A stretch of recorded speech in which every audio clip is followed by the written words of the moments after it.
there is a dramatic skew. An overwhelming majority of the TikToks are in support of Palestine or highly critical of Israel. Young people 18 to 24 believe that the terrorist attacks on 10/7 were justified. If there is a terrorist attack in America tomorrow, are Zoomers celebrating on TikTok? From the river to the sea.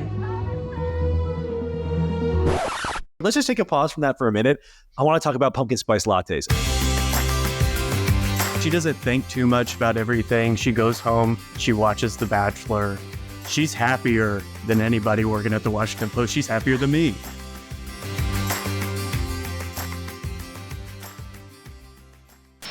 Welcome back to the pod, guys. We have a wild kind of range of topics today.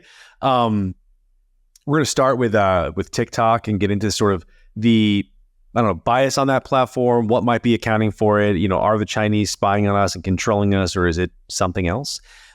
We've got a few kind of fall topics to break down. Let's just get into it. I want to start with, all right, TikTok. You're on TikTok. It is obvious that there is a tremendous bias on the platform in one sort of clown world direction. I don't know. Maybe, I don't know, you guys can kind of hit me up with your experience on the platform. My sense is always it's just that's the demographics. It's just young people, and young people are sort of generally stupid, and that's kind of what you get on TikTok. More recently, this week, there were a flurry of stories surrounding how Israel-Palestine was playing on TikTok. And there is a dramatic skew. An overwhelming majority of the TikToks are in support of Palestine or highly critical of Israel. Naturally, there is the question of, this is just TikTok, so this question always comes up. It's like, how much of this is authentic? What about these bot farms? I wrote a piece for The Industry this week where Morris, what was the guy's name again? Jeff Morris. Jeff Morris, thank you. So Jeff put a huge thread together where he kind of where he sheds light on first the overwhelmingly pro-Palestinian perspective on TikTok, and then he suggests that a lot of this has to do with bot farms. And he says, I think his argument is like, the more it seems that people are supporting Palestine, the more people want to support Palestine to get attention online. I think I'm kind of like half there with him on this. I think that's just obviously true in terms of psychology and how social media works. When there's a topic that's getting a ton of attention, we as I think people naturally sort of try and understand what is the consensus position, and more often than not, we don't think through these things. We just adopt the consensus position. If that seems like Palestine, then maybe more people will be pro-Palestine. I don't think it has anything to do with bots. I think that actually the thing that no one really ever wants to talk about on these platforms, maybe they just hasn't occurred to them, the demographics of these platforms. We are speaking English, and Americans are not the only people who speak English. And these companies they exist all over the world. On TikTok in particular. So let's start with Twitter, actually, because everyone's blaming TikTok. But on Twitter, I was dogpiled over maybe a few days ago by just like hundreds, if not thousands of Pakistanis. And it's like English speaking, Muslim, it's a Muslim majority country. Like 10% of them, I think, speak, I believe it was 10%. I have to look up the numbers, speak English. Like this population online it's just like, it's not American. We kind of assume that it is, and we look around for a consensus American opinion, but we're not really getting it. This is what a global information landscape looks like. On TikTok in particular, it gets even crazier. I looked up the numbers of sort of the most populous, the largest populations on TikTok. America is number one, and I knew that. It's over 100, maybe it might be close to like 200, 120, 130 million. Indonesia is a 100 million people on TikTok. That is another Muslim majority country. So I've been wondering just like how much of our perspective of this conversation online, not just on TikTok, but also on Twitter, also on Instagram, is actually being shaped by, not by even Americans. I mean, there are some Americans, but this is like a global conversation that's happening right now. And a lot of it is taking place in the English language. So, how much of it is is really like the kids today are crazy. Though we do have now some polling that suggests a slight majority of young people 18 to 24 believe that the terrorist attacks on 10/7 were justified. Not that Palestine was right, but like that the terrorist attacks on 10/7 were justified. But I don't know. Where are you guys on this in terms of the demographics? Like how much of a role do you think that plays in shaping discourse just generally? And how much of it is, the CCP manipulating us from behind the curtain? Just as like another matter of context, I just looked it up. There's literally 1.8 billion Muslims in the world, and there's 16 million Jews in the world. So we've got like a massive differential just in terms of the populations that right. we're talking about this right now. Conversation that, and I sort of forget the population of Muslims. I think the more important thing is the population of English speakers, and then where they exist in the world. So there are 330 million Americans. There are like 1.2 billion English speakers in the world. So automatically, like most of the conversation, if we're on English speaking platforms, is not going to be an American conversation. It might look that way. It might seem that way to you because you're an American, I'm an American, and we just assume that everybody that we're talking to is American. But in general, it's not. And then like how many of them, have very strong positions on this shit that an American normally wouldn't. Yeah, I mean, I think if you're like a young person, it's even though the situation is not really analogous, that like the actual situation of like what's happening isn't really analogous, but the way it feels online is very similar to like BLM and 2020, like after the George Floyd thing, where it was like you feel obligated to say something, and like everybody else is saying something, everybody else is protesting, so there's like this sort of thing where you're like, well, I better do something, you know what I mean? Otherwise people are going to think that I like don't care about like dead Palestinian children or dead Black people, or whatever the case may be, or dead Jews, because there are plenty of people demanding that as well. I mean, this is a weird, I think it feels similarly, it feels equally maybe hysterical to the BLM stuff, but it's significantly different in that Black Americans are a part of America, have been in America longer than most white Americans, right? Like the history is of like white and Black America is inextricably linked, and this stuff was huge because it actually is an acutely American like issue. It's ours. Palestine and Israel is like truly not. There's some foreign policy piece of this where it's, America did blah blah blah blah blah, but at the end of the day, if you snapped your fingers and it vanished, it wouldn't affect America at all. So it really does feel like people are kind of like clunkily adopting something that a small minority of people in America care a lot about. And then when you go online, there is this perception that you have to care about this. And again, I think I go back to the thing that is most interesting to me about this is that most people online are not American.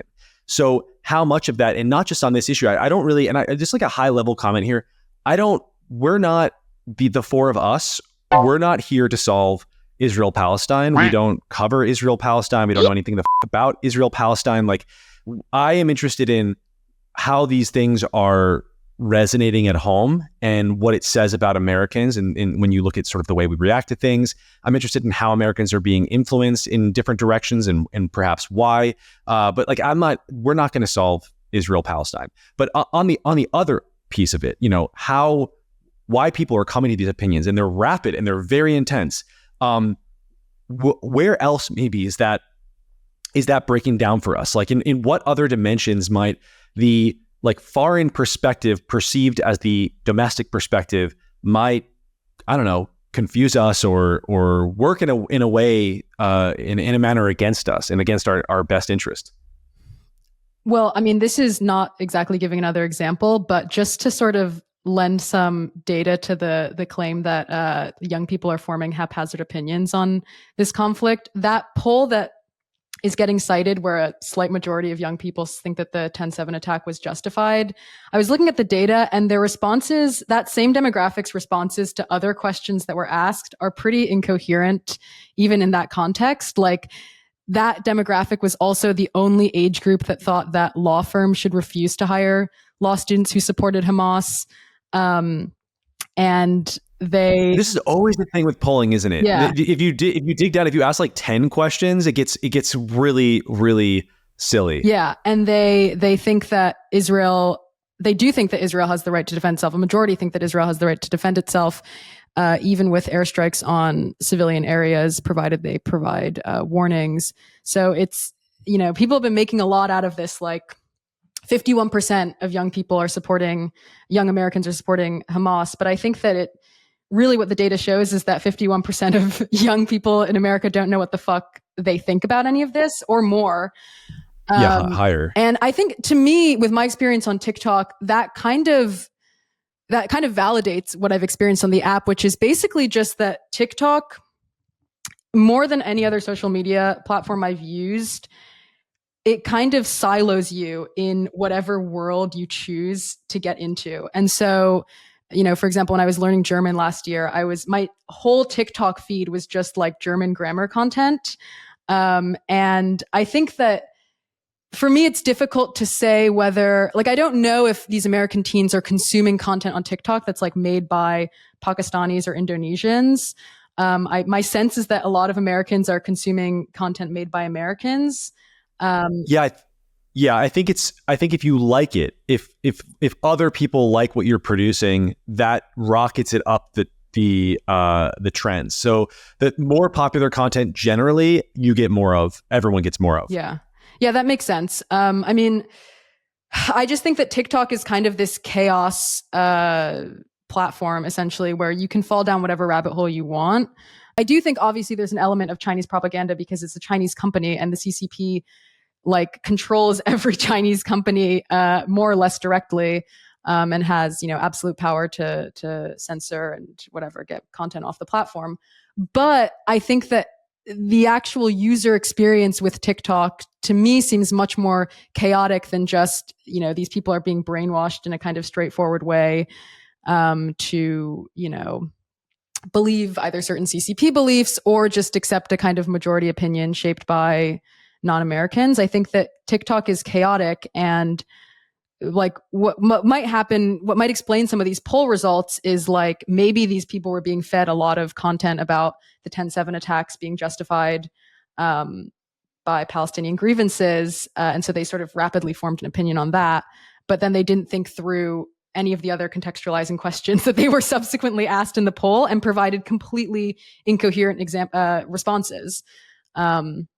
That's one way to reconcile how a majority can think that the attacks were justified, and that people who support the attacks should not get hired by law firms. It's completely bizarre. That doesn't sound like that chaotic to me. That sounds, the way that you described it, especially your anecdote about learning German, makes me think, or makes me more convinced that TikTok is an information superweapon. If you can funnel a specific type of content with precision to a person, and they get addicted to it, that there seems to be a lot of potential there to change people's minds on a massive scale. I mean, just imagine if what happens when we are actually in a kinetic conflict with China over Taiwan. What's happening on TikTok? I don't think there will be. I mean, why would the CCP not? Yeah, I'll tell you what happened with TikTok. Maybe TikTok gets banned. Shut down. Let's say it's not banned, though. Shut it down. Let's say we're at war with China and TikTok is still not banned. If we're at war with China and TikTok is still not banned, we deserve to lose. At that point, also, I don't know. We're all dead because they have nuclear weapons, and so do we. I think TikTok is the least of our concerns if we're in a. I don't think so. China. I don't think it's the least of our concerns. I'm actually, I think the real thing, I think this is maybe one of the really craze-making or craze-inducing elements of this entire Palestinian-Israeli conflict is it's not so much the attack. It's that, so the attack on 10/7 or anything that followed, but specifically though, it's October 7th. It's that terrorist attack is where everything begins. That's where the war reignites. That's where Americans are first tuning in. And when you look at that, and people have such wildly different perspectives on what it means, that makes Americans at home, especially because it's sort of generational. So it's like older people looking at younger people thinking, holy fuck, what do you believe? And I think that is much worse to the average person who doesn't know anyone in Israel or Palestine. It's an abstract, horrible thing, but it's much more abstract than like, your younger cousin is, saying Allah Akbar and shit and like out there waving Palestinian flags in celebration the day after the attacks. That is like, whoa, what is going on? And in the context of a war with China, I think I go back and forth on this. There's a sort of meme right now. If there were a terrorist attack in America today, Zoomers would be, on TikTok dancing in celebration of it by Friday, or like, let's say a few days from now. I think that's probably true for a lot of young people. I don't think it would be nearly as stark as it is in this case, because in this case, things are sufficiently far away that you can abstract them into your easy little like black-white divide, your oppressor-oppressed divide, your Western civilization versus whatever the fuck you would call the rest of the Muslim world divide.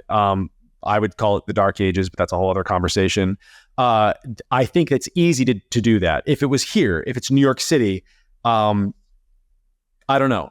Maybe I just don't want to know. Maybe I just need to believe that if there were another September 11th, we would all be on the same page that it was bad. But we saw in the immediate aftermath of the October 7th attacks, a Yale professor saying that like settlers weren't citizens or something like that. Right. This was within hours, and it came out. I think the discourse sort of interpreted that, I think rightfully so, that settlers, that word, colonizers, that word simply just referred to white people for the most part. So I think on a terrorist attack on American soil, I don't see why you have any different of a reaction on Twitter and on TikTok than the one that we saw on October 7th. Maybe I'm just pessimistic. I'm hoping that you're pessimistic. I don't know. What are the resident? They crossed that. Zoomer They crossed the Rubicon thing on October 7th, in my opinion. River and Sanjana, if there is a terrorist attack in America tomorrow, next week, are Zoomers celebrating on TikTok by like an Islamist, like full like Al Qaeda style? Like, I guess we got to narrow it down. Muslim terrorists. I mean, who else is going to be dropping a nuke in New York City, a dirty bomb or something? So it's another Islamicist or is Islamic. I can never fucking get the word out. My mouth will not form it. Islamist. I can't pronounce it. So terrorist, praising Allah, dirty bomb in New York City. What are Zoomers saying about it next week? I don't know. You would have like, you could find anybody on the internet who would say anything. I think there would be it would be less like direct praise and more like what Bill Maher said after 9/11 and lost his show for, which is like, oh, it's like the chickens coming home to roost, like that type of thing. Oh yeah, there would be a lot of Glenn Greenwald sort of like, well, let's think about the reasons that they dropped a dirty bomb in New York. It would be fucking river. We would not. I'm tolerating it in the Palestine shit. I would not be tolerating it. Bin Laden was a CIA asset. It's a little, you know what I mean? So we got to think about long-term consequences. But no, I mean, I think there would. I mean, it was in bad taste for Bill Maher to say that like right after 9/11. But like, I mean, we did not like think in the long term of like arming Islamists in the Middle East. Like that probably in retrospect was a very bad idea. But like, I think you would see a lot more of that, a lot more of like, oh, well, we should think about how we got here, which is like, to keep it classy, you wait for the smoke to clear from New York before you start thinking about like, what's the history that led us here? That is also a different, to give, the Greenwalds and the Bill Maher directly following that a little bit of credit. That is significantly different than celebrating. Right. And most of the Palestinian flag waving, which by the way, I've said this before, I don't like any flag waving in America that's not an American flag, period. That's my rule about this. Like, I don't want to see Israel flags. I don't want to see Palestinian flags. Someone was like, what about St. Patrick's Day? And I was like, you know what? I'm evolving on that issue. I think maybe shut it down. I don't want to see any other fucking country's flag unless it's the Olympics and even then, and you're in America and you're waving someone. No, get the fuck, go home. I don't want that here. But on to go back to the sort of like the Bill Maher of it all, they were not actively celebrating. Most Palestinian flag wavers are not celebrating. There were people who were celebrating, a lot of them. And that, I think, that is what, like, I understand a thing being complicated. I understand even if it annoys me and frustrates me that someone wants to jump up immediately following a brutal, horrific attack and be like, well, there were reasons that this happened. But it's just very different than someone being like, hell yeah, BLM, calling them freedom fighters with the fucking parachutes and shit like that.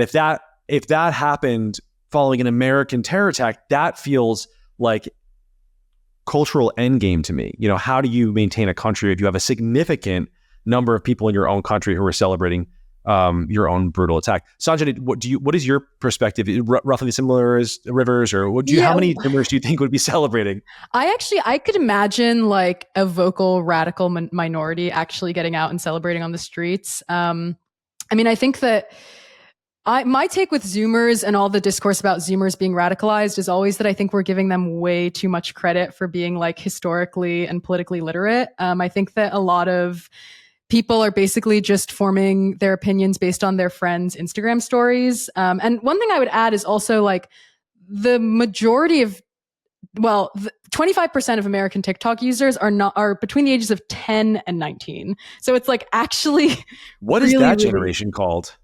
I don't know actually. God, I can't have another one that I have to worry about. Jesus Christ. Yeah, but I think that I can't imagine that like most Zoomers would be actively celebrating, but I do think that given how radical some of the protests got during BLM, where you really had people saying that the entire enterprise of America was this like doomed racist state that had only contributed negative things to the world.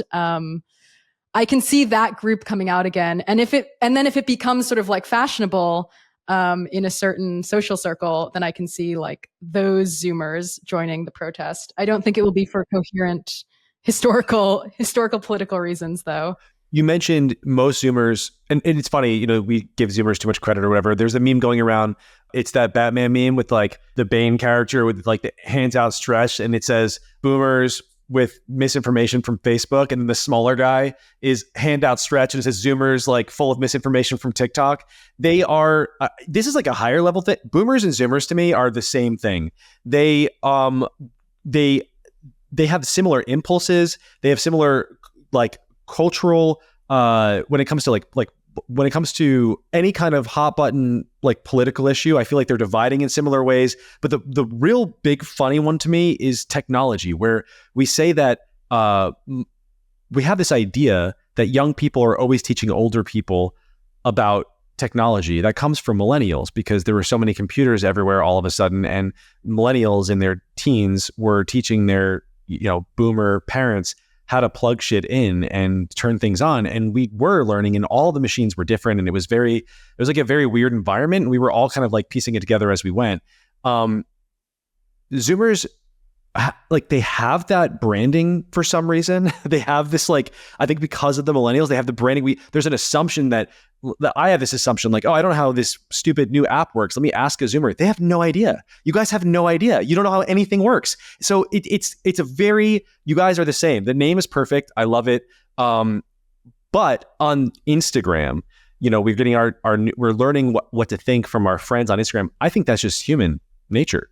I think that's how we all absorb information, which makes something like TikTok or Twitter in the wrong hands, if with a malevolent actor actually, aware of this fact and using it to drive narratives, makes it potentially very, very powerful and very dangerous. In some ways, it's actually, I think, better that people are doing all this shit on the internet, because like this phenomenon like exists in real life, like historically, where like people would be like in bars and they would be like reading about some news story where like someone from X ethnic group like killed someone from their ethnic group, and they were like, everybody in the bar is just like, yeah, fuck them, let's kill them all, and they just like go burn down a neighborhood. Like that's like the whole like history of like anti-Semitism in like the 19th century. It's like it happened in like to like the Irish in various places, as they're quick to remind you.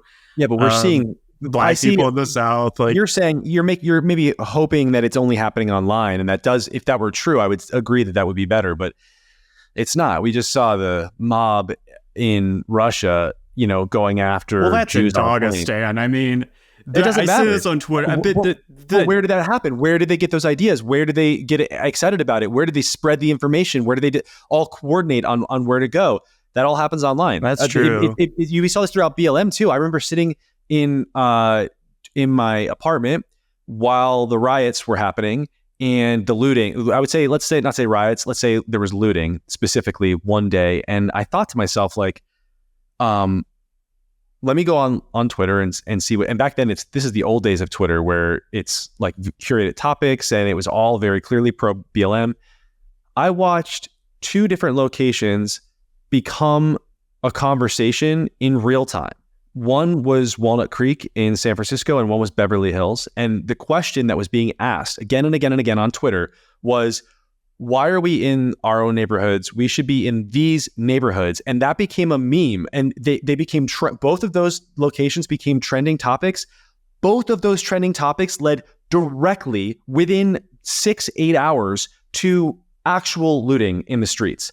And that was, I mean, one of my early, I found that just really fascinating, terrifying, and important. And I think that we're going to see that play out forever. Those are the real time, like when your emotions are really hot, though, those are hard to channel and hard to control, but they do already happen. So we do see the real world being impacted by the conversations we're having online. That's just the nature of society now, I would say. It's like they're the same. Internet life is real life.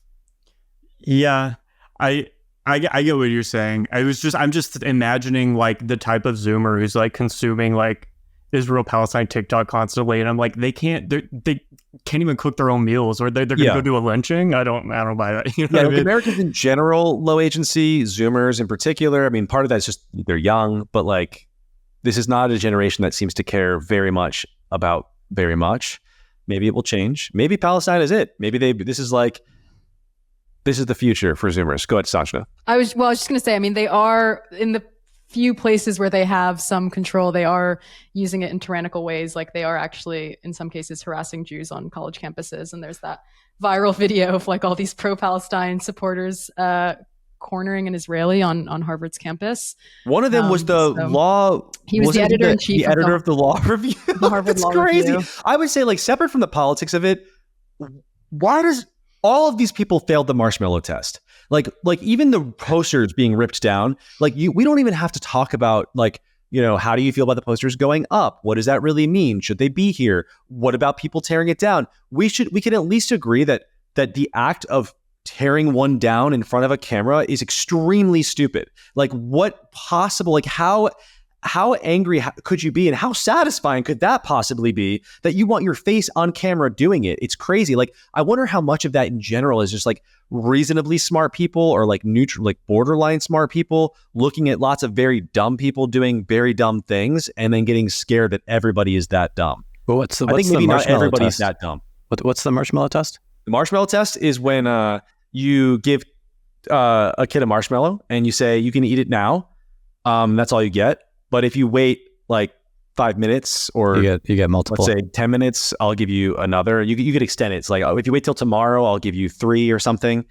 And your ability to pass the marshmallow test is to like put off temporary pleasure for future gains. And it correlates strongly with success, obviously, but it also correlates almost exactly with intelligence, like actual just raw IQ. Yeah, I don't know why they just don't put up images of Palestinian people who have died or got kidnapped, I mean, that would or in seem custody or whatever. Like, wouldn't that be a lot more palatable and useful? Yeah, because I mean, then you have the opportunity of perhaps what maybe other people are going to tear those down, and you have your own information weapon. But to tear it down, how do you not understand? I wonder how much of this is also being lost in translation. Like, is it a cultural thing that like America is very? I saw these New Yorkers. I've seen this. I saw 2 different videos of New Yorkers. One, it's the person who tweeted it was Jewish and said they were Jewish. I have to believe them. I couldn't really tell. And then the other, they specifically were not. One was Italian and one was something else. And they said this in the video. Well, they didn't say they were Italian. I think someone called him Lou, and he sounded Italian. And I was like, that dude's fine. I'm from Jersey. That guy's Italian. Don't rip that down. You are doing something. You're offending us, motherfucker. Yeah, you are. When you throw that on the floor, you're littering the city. In a minute, I'm going to litter the fucking floor with you. You have a proof? So move the fuck on. Yeah, he was like, I'm not a Jew. I'm not a Jew. He was like, are you a Jew? And the guy was like, I'm not a Jew. Yeah, it was so New York. It was like that. I was like, that. I know that guy. That is Lou from New York. But in both of those videos, they all just sounded like New Yorkers to me, and you're butting up against. Part of it is like, no, like I really am mad about this, and the other part of it is like, wait, don't tell people what they can say or what they can put up or whatever. There is there is a slightly like American knee-jerk reaction to that is not shared by two groups of people. One, woke leftists, and two, Muslims. This is like, you cannot draw a picture of Muhammad. That is like a huge no. We've seen this controversy again and again and again, from everything from Charlie Hebdo murder drama, in which I also remember people being like, yes, it's very bad that they died, but shouldn't you be respectful of other people's religions? And I remember, was it South Park that had the episode pulled down years ago? This is something that we know. We know that culturally we are not on the same page when it comes to free expression. I mean, some of the people participating in these marches are not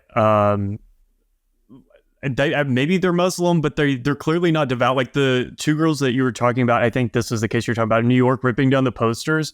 Like, I'm pretty sure those were lesbians. They coded as like very lesbian to me. They're definitely not hijabis. Like, no. The ones that they could have been Middle Eastern, but I don't know. But yeah, both New Yorker ones, you had foreign Middle Eastern looking guys who were pulling the things down. But you're right, it's not just that. There are, like, Ryan Workman we've talked about. She's not, to the best of my knowledge, Muslim. She looks like, oh no, it's right. She's a they. I forgot who she was.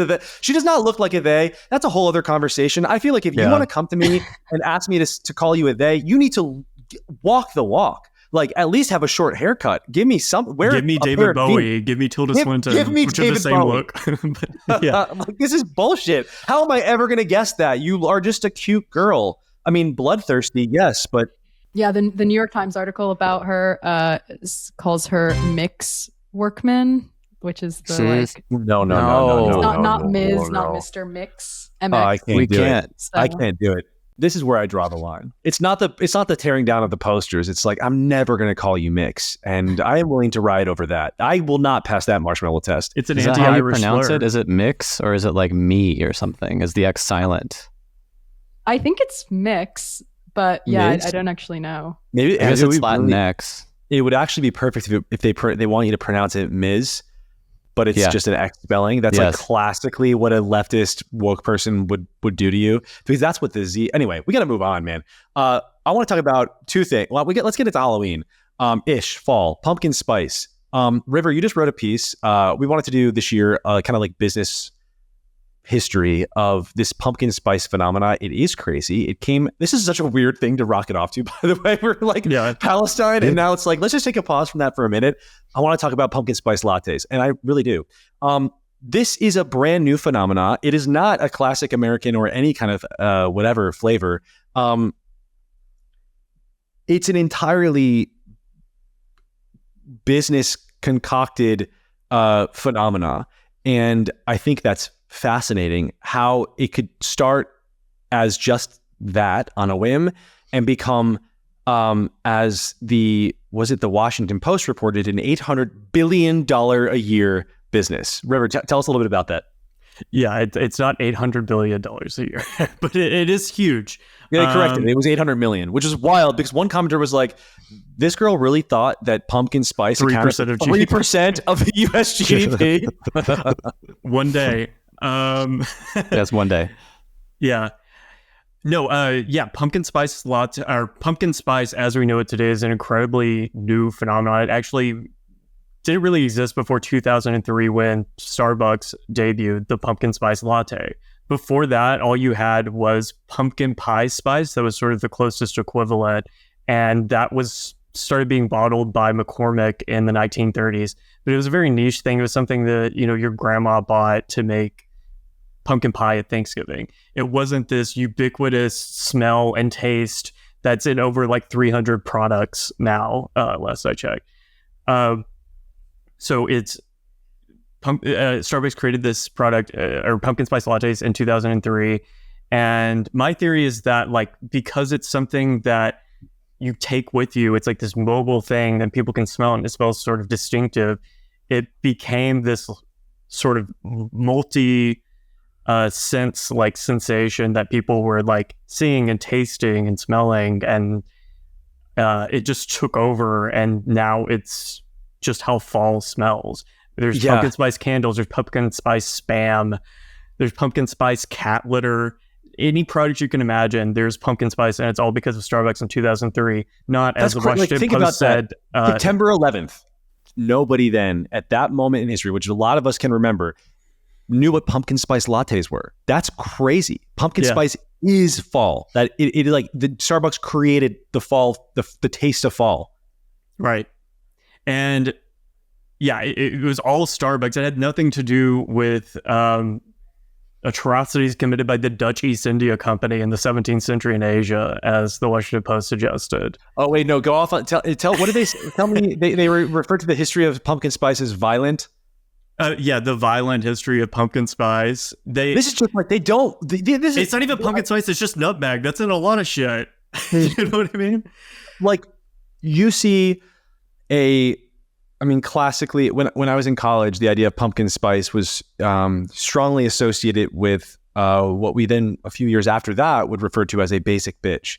And it was an actual, like, there was an archetype. It was a white girl with Ugg boots drinking a pumpkin spice latte. And she was seen as like kind of silly and ditzy or whatever else. That is a woman who I have no strong feelings about, other than now I guess I have a strongly favorable opinion. I think that she's funny. I think back then I was always sort of neutral about the basic bitch. The basic bitch for a certain kind of like Washington Post columnist there's nothing more evil than this girl. Like they hate the basic bitch. And I think that the pumpkin spice thing is like, it's part of, we're not allowed to like anything. And it's like inevitably as pumpkin spice became, not only it was been popular forever, but now it has breached the basic bitches have lost control. They don't own pumpkin spice anymore. You know, everyone is in on pumpkin spice. People just like it. And once everyone likes something, like you're going to have that girl at the Washington Post who's got to find some way to make you feel bad about it. That's just what they exist. Yeah, I think there's a lot of psychology there, because the basic bitch drinking a pumpkin spice latte, she has a McMansion, she has a husband. She's probably, if she works, she's probably like a nurse. She probably has like a good, like fairly decent job, but she doesn't think too much about everything. She goes home, she watches The Bachelor. She's happier than anybody working at the Washington Post. She's happier than me. Yeah. And like, I think people envy that. I'm like, the ideal is being rich, hot, and with like a 95 to 100 IQ. Like that, if you can live like that, that is the ideal life. And they know it. And this is why they're like, I don't know, you should feel bad about pumpkin spice because of Dutch imperialism. It's like, what are you talking about? They don't even have anything to do with me. I've never cared for the Dutch. Yeah, let us drink the latte. Yeah. You're right about the happiness thing too. And I think that the basic bitch has really evolved over the years. I don't think that she's as unintelligent as you say. I know many, like, I think you can be basic and very, very smart. Or smart enough. You know, I would say like, let's bump it up to like 120 IQ, 115 IQ. And you're like smart enough to know yoga is healthy. So this girl has evolved. Now she's wearing activewear. She's going to yoga class. I think that she's not doing her finances, but she's aware that she knows they're important, and she wants that taken care of. And I think that like, that is, this is, I feel a lot for her what I feel for Karen. I think that a much smarter basic bitch could really ascend and be like, and there are different kinds of Karens. You have your dark Karens, but like to be a good-hearted Karen who just like socially polices, make sure everything's copacetic in the neighborhood. There's a connection there. I think that these people kind of keep the world moving, and I'm in support of her. Yeah, we need a girl named Ashley for president. Ashley, her name is Ashley. I want to talk about this one, because pumpkin spice has me thinking of obviously pumpkins, which has me thinking of jack-o'-lanterns. It was just Halloween. We were all kind of like, just, I think, ticking off our Halloween stories, the crazy shit that we saw, the ways that it was canceled. Weirdly, like not that many costume cancellations. I think people were distracted by the actually important things happening maybe in the Middle East. No one had the stomach to be like, why are you wearing an Indian costume? They just seemed too stupid this year somehow. But there was this one crazy viral video that I want to talk about where on trick or treat night, a family goes out, or they just don't, it's a little bit late. They don't feel like going out anymore and handing out candy. You might put a bowl of candy down and it says take one. I would say that the idea of people taking more than one, at least as far as I can remember, that is something that was a risk and that you considered abhorrent. And you were like, that's an evil person who would take more than one. Like it was this very strong sort of community policing moment. But it did happen. Lots of people just took one. We all saw a video in which a family like bum rushed a bucket and pour like get it. And they're like taking all the candy out into like 3 little bags. People lost their mind. I don't know. What are your guys' take on leaving one out, on taking more than one? Is Western civilization collapsing? Is that what this is a sign of? I'm pretty sure I saw Ann Coulter blame it on immigration. What do you guys think? Well, I mean, I should just say, I think the reason the video went so viral is that it's a family. It looks like a Mexican or Central American family that has rushed this house that has a Ring camera. And it's like the moms seem to be the ones who are primarily taking the candy and stuffing it into their bags. And the kids are in the background taking a couple. And then I think the dad comes back afterward to make sure that they've gotten everything. I didn't watch the whole video. I did not know they came back. That's and something. I mean, the responses have been pretty hysterical. From Turning Point USA, I think that they said, I'm looking for the exact quote, but it's something about how this is what happens when we have open borders and we're living in a low trust society now. And I think that's where the Ann Coulter comment comes from, is that people are basically trying to draw a connection between this one Mexican family stealing a bunch of Reese's and what it means to be genetically Mexican. Yeah, and then the erosion of a high trust society in America. I tend to think it's a little bit of a stretch, just because this kind of shit has always happened. There's always been the one, asshole family or kid who just took a huge handful of candy from the nice older couple that left out the big bowl. But yeah, I mean. Yeah, it is. I was thinking, again, I do remember someone was in rich neighborhoods, we don't have this. And it's still possible to have social trust. You just have to pay for it or something. And I was like, it's uppity. I don't like that. Most neighborhoods don't have that. I grew up in a middle class or / working class town in New Jersey, and trick or treat was awesome, and people really got along very well, and it was very nice. And still, amidst this beautiful. I mean, I love Halloween. It was a different world for me growing up. It felt like that. It felt like I had been transported. I had been transported into a parallel universe. I thought it was so exciting. It's different costumes and weird decorations. People would do their house. You could go into houses. There were mazes and stuff. It just felt cool. And everyone was trusting each other that, your kids weren't going to be snatched and or poisoned or something, even though we all had to watch those stupid videos in elementary school every year, which I found out recently was all based on a single piece of misinformation from the New York Times, many decades ago. Anyway, no one has ever gotten razor blades. No kid has ever been razor bladed yet. Hopefully never, on Halloween. However, even amidst that beautiful environment, Sanjana, you said that there was always one asshole. And it kind of only takes one, because if you have one asshole who does it, you think to yourself, man, this bowl of candy is not safe.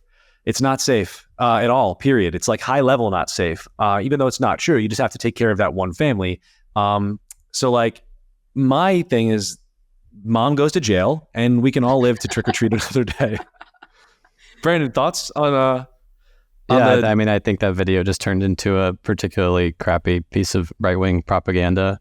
For the most part, I think it's absolutely ridiculous to think that Mexicans are, or whatever. I don't even, were they Mexicans? Were they? We have no idea where they were just from. looks like sort of Central that they're morally bankrupt. I know a lot of people that are from south of the border who have families, and they're all beautiful, great, highly ethical, tend to be more religious than the average American person. Would not do that. So, I mean, it's just a good effective piece of right-wing propaganda.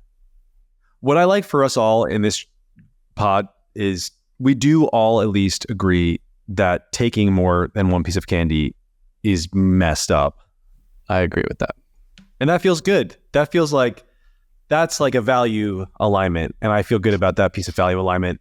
But speaking of immigration and, I don't know, border hopping and anger babies, well, no one's talking about it yet, but we're about to. River got me on a story last week that I really wish I didn't know about because it drives me crazy, this kind of stuff. Did not see it. He pointed it out. I was like, holy shit. Tell us about anchor baby influencers, River. Yeah, so there's this Australian influencer named Shannon Michaela.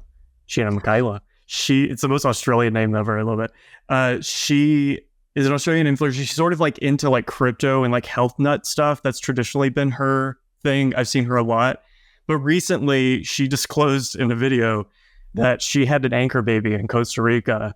And now she is selling some sort of like newsletter or something, giving people tips on how you too can have an anchor baby in the country of your choice. And it's like lists all the countries that have just solely citizenship, what to do. In the comments, people are like, you got to be careful because some of them have mandatory military service when you turn 18. She was like, oh yeah, we checked for that. So it's like, you know, she was like, don't worry. We picked a country where our child would have no obligations of citizenship. Don't worry. And the way she's spinning it is crazy. She says in the video, more and more people in the West are searching for a plan B. First of all, you're still in the West. You're in Costa Rica. It's a Catholic middle-class country. With an alternative passport, you can always have an alternative place to go for protection in case anyone tries to restrict your freedom of movement. You can choose the tax system you want to participate in, and the more passports you collect, the more opportunity you create for you and your family.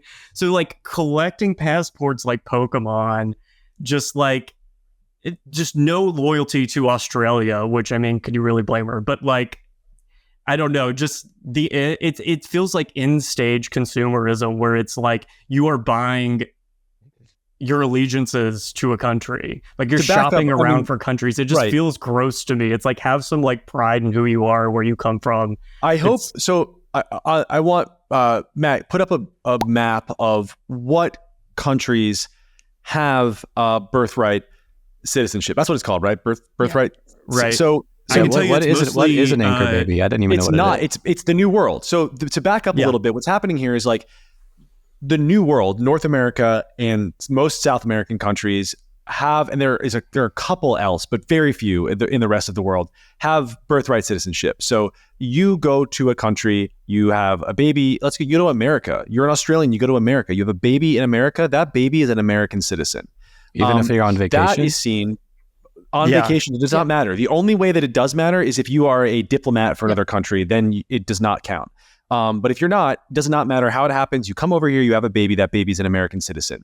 That is seen as, so when you say something like, that's kind of a crazy rule and it shouldn't exist, American left typically loses their mind. They're like, this is a fucking like sacred right. We could never get rid of it. No other countries in the rest of the world, in the old world, almost none do this because of shit like this. So you have this one piece that's, it's kind of antisocial to be collecting the passports where you have no intention of ever actually participating in the government or helping or participating in the society there or helping in any way.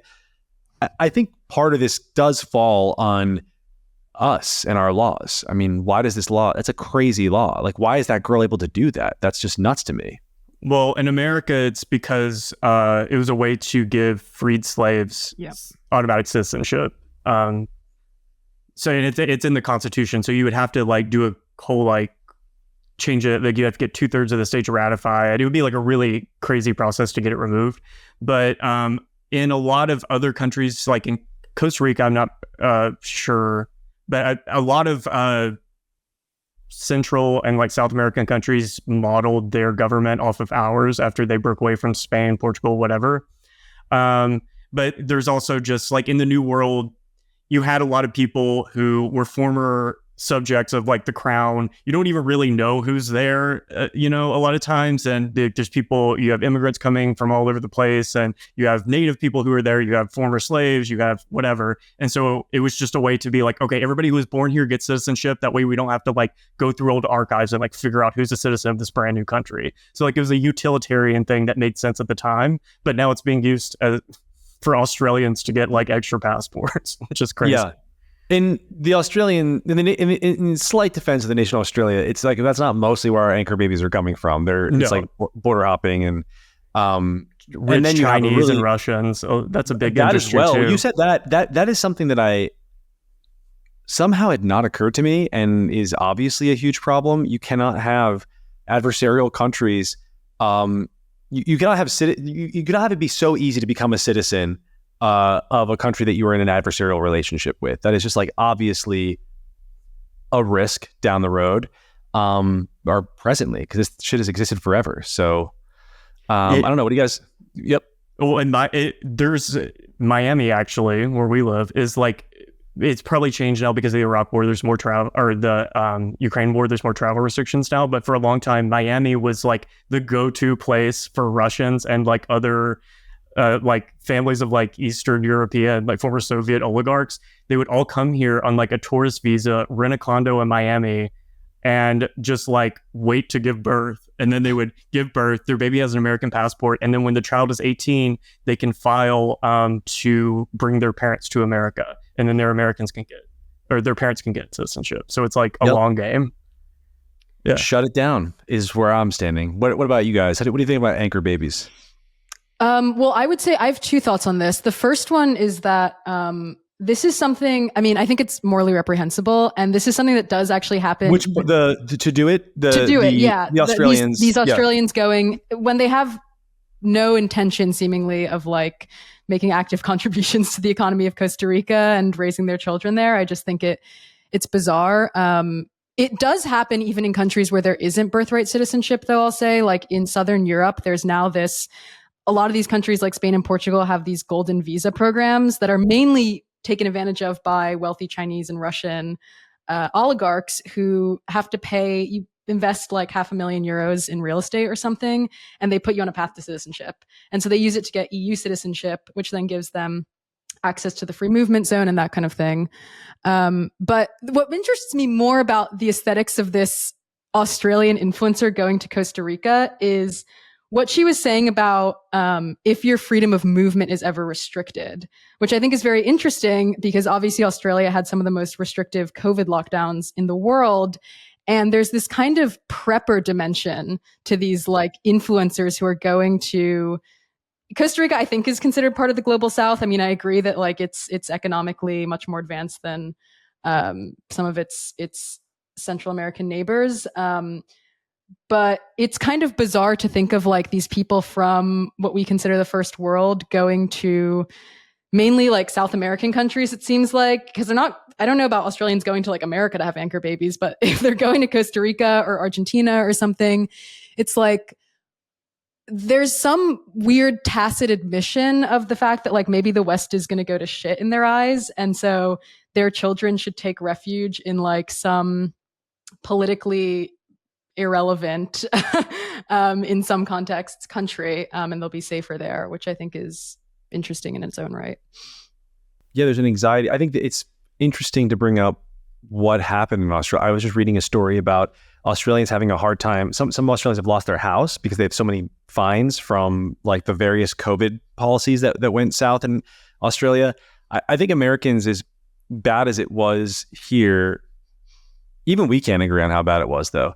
I saw that, what was her name, Brandon? The ex-Gawker woman.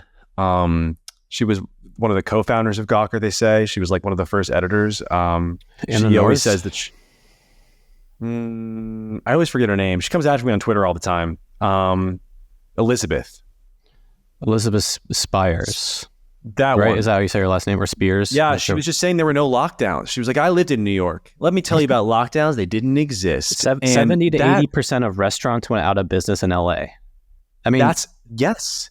Like you that's have crazy. People straight up looking you in the face now and saying it never happened.